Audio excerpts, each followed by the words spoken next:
Good day, puppies. My name is Miss Damilola Somboye. The subject I'll be taking now is English language, having the topic contractions. But before I go fully into contractions, I'd like to explain briefly on our previous lesson. In our previous lesson, I explained simple present tense, and I hope you remembered I said simple present tense are our actions at the present moment. They are the actions that are performed at the present moment. Hope you get it. Today I'll go through the meaning of contractions and examples of contractions. What is contraction? A contraction is a shortened version of the written and spoken forms of a word, syllable, or word group created by omission of internal letters and sounds. I hope you get it. I take it again. A contraction is a shortened version of the written and spoken forms of a word, syllable, or word group created by omission of internal letters and sounds. In a simple term, you can say contraction is a short form of some words. That is a simple definition of contraction. Technically speaking, contractions aren't necessary in written English when you are writing. Using the full version of a word is always grammatically correct. Most times, it is used in a sentence to shorten the phrase and give it a less formal tone. I hope you're following me. However, there are a number of reasons why contractions do serve a valuable stylistic purpose. Contractions make your writing seem friendly and accessible, and generally speaking, you should always avoid contraction in formal writings. That is, if you are writing a business letters, you are writing easy writings, or you are writing a research letter, and so on, you should avoid the use of contraction.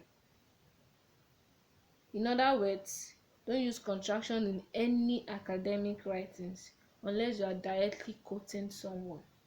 That means to if you are writing a formal text, don't use contraction unless you are writing to your friend or you are quoting someone. I hope you understand. Now let's move to the examples of contractions. These are the examples of contraction. You must always note that the use of apostrophe helps to form a contraction, and it is always formed when letters are omitted. Take note.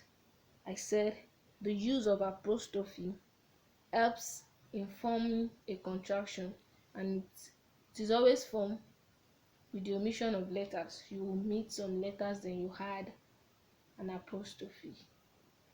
That is how we form a contraction. Now look at the examples. I have by the left side, I have uncontracted words, and by my right side, you can see it. This is contracted words. Now look at the first one, which says I am. The contracted word, we have the omission of he and the addition of an apostrophe. That is it. That is how contracted words are formed. Now look at the second one, we will not. Look at the contracted word, won't. There's omission of some letters with the addition of an apostrophe. Another one is I'm not. Why the contracted word is ain't. Another one is are.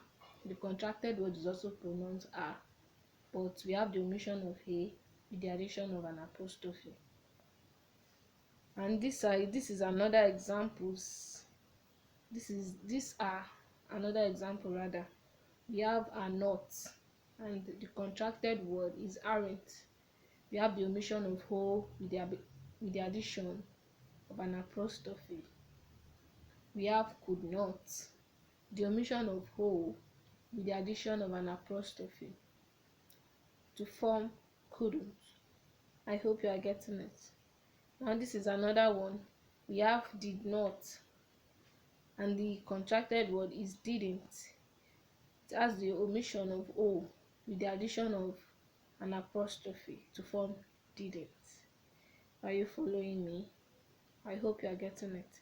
Now we have another one here. This is I have, and the contracted word is also pronounced I have, but with the omission of HA and the addition of an apostrophe.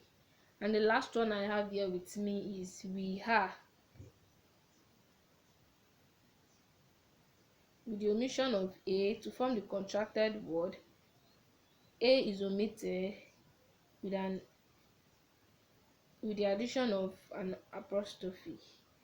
So these are the few examples I'll be giving you for today's lesson.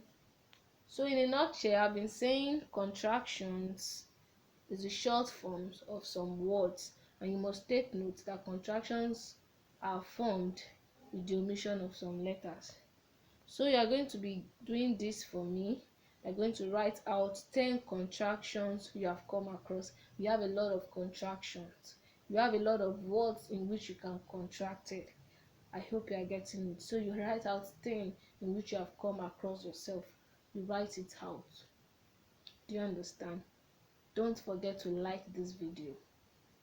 Then don't forget to click on the bell icon to subscribe to this channel. Thank you.